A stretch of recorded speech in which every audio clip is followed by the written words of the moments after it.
pada diri kita sendiri. Apakah sholat kita itu sudah benar selama ini?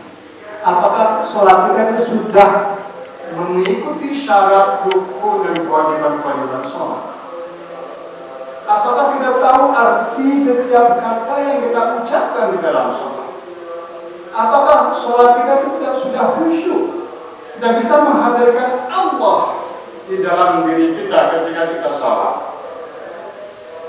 Kalau sholat kita begitu kita bilang Allahu Akbar, kemudian kita cepat banget sholatnya, seperti tidak menikmati sholat itu, sebenarnya kita tidak mengalami apa-apa. Kita belum pernah mengalami namanya kenikmatan bersama Allah ketika kita dalam keadaan sholat. Kalau kita ingin menikmati hubungan kita dengan Allah lebih baik, mulailah dengan sholat. Perbaiki dulu sholat kita.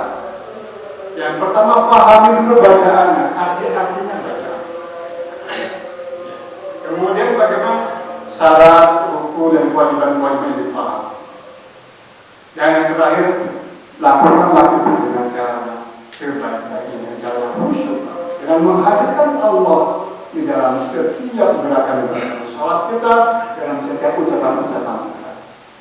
Menghadirkan Allah inilah yang sangat penting, yang akan menghasilkan derajat ketakwaan tadi, bukan karena jumlah sholat yang kita lakukan, bukan, tapi bagaimana kualitas sholat itu memberikan bekas dalam hati kita. Bekas dalam hati ini yang perlu kita alami.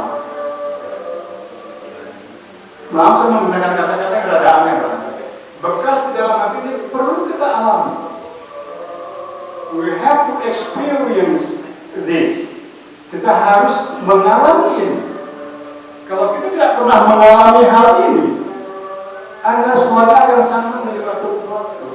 Selesai sholat ini kita perlu rawatibnya cepat banget. Saya kata Allah mungkin secara itu jangan terima aja.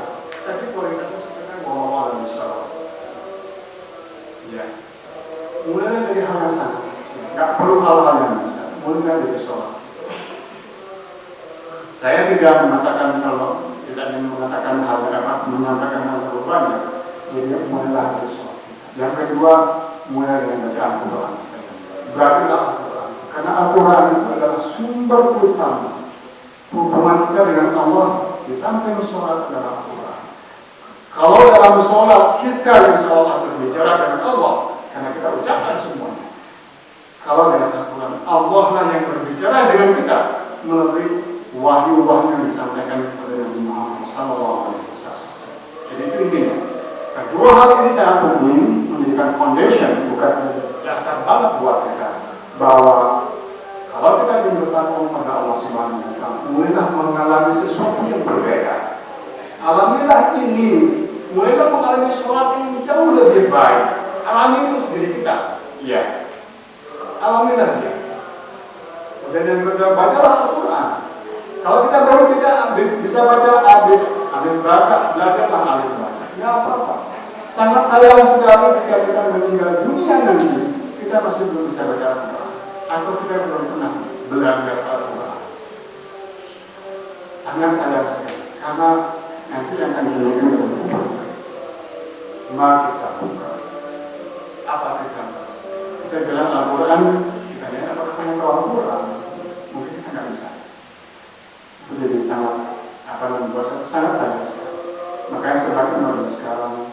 Selepas nanti dari Ramadan ini, kita berharap ketakwaan kita semakin baik, memberi sholat lebih baik, membaca Al-Quran lebih baik. Itu akan terus sampai ketemu dengan bulan Ramadan. Mudah-mudahan Allah menyampaikan kita sampai akhir Ramadan ini ya. Dan mudah-mudahan pula nanti tahun depan kita masih bertemu dengan Ramadan berikutnya. Sehingga kualitas ketakwaan kita akan semakin baik, semakin baik. Jadi mudah-mudahan demikian saja yang singkat akan bisa saya sampaikan. Karena kalau yang semuanya akan panjang banget gitu ya, pada dikasih waktu oleh Ustaz cuma 7 menit. Oke, wabillahi taufiq wal hidayah. Wassalamualaikum warahmatullahi wabarakatuh. Waalaikumsalam.